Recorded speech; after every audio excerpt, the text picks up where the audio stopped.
අම්මව පාවිච්චි කරන්න එපා මගේ. බල්ලෙක් වගේ බෙල්ලෙම අල්ලලා ඌව එළියට දාන්න කියලා හැමෝම කෑ ගැහුවා. වේදිකාවටම ඇවිල්ලා මූණටම කෙල ගහද්දි මෙහෙම ඉවසන් ඉන්න පුළුවන්. හොඳ පණ තියෙන ඕනම පිරිමියෙක් මේ වගේ වෙලාවකදී මේ තේ තමයි කරන්නේ.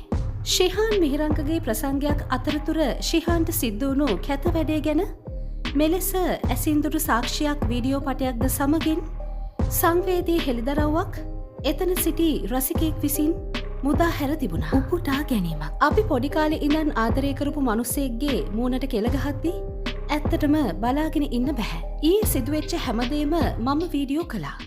බොරු කරන්න එපා, බොරු කරන්න එපා. මගේ අම්මට බයින්නට තියන්න බෑනේ පුතේ. ප්ලීස්.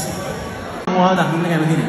චරකල් මගේ සින්දු ටික දීලා ඔයාට උපදෙස් දීලා හරි කන්න දුන්නට විතර කරේ. අම්මව පාවිච්චි කරන්න එපා මගේ. කරුණාකරලා යන්න. මෙතන දැකපු අය ඇති.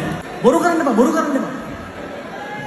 අම්මට බැන්නයින් පස්සේ මේ බැරිය ඉවර වුණා. බයින්නක් කොහේ? ශිහාන් ඉවසපු තරම් මම නම් ඔච්චර අම්මට බනිද්දි ඉවසන්නේ නැහැ.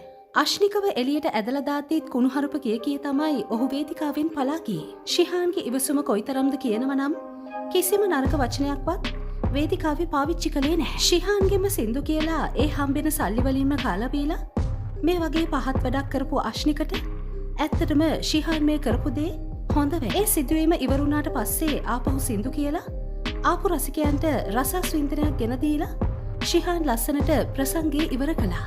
උපුටා ගැනීම අවසන්.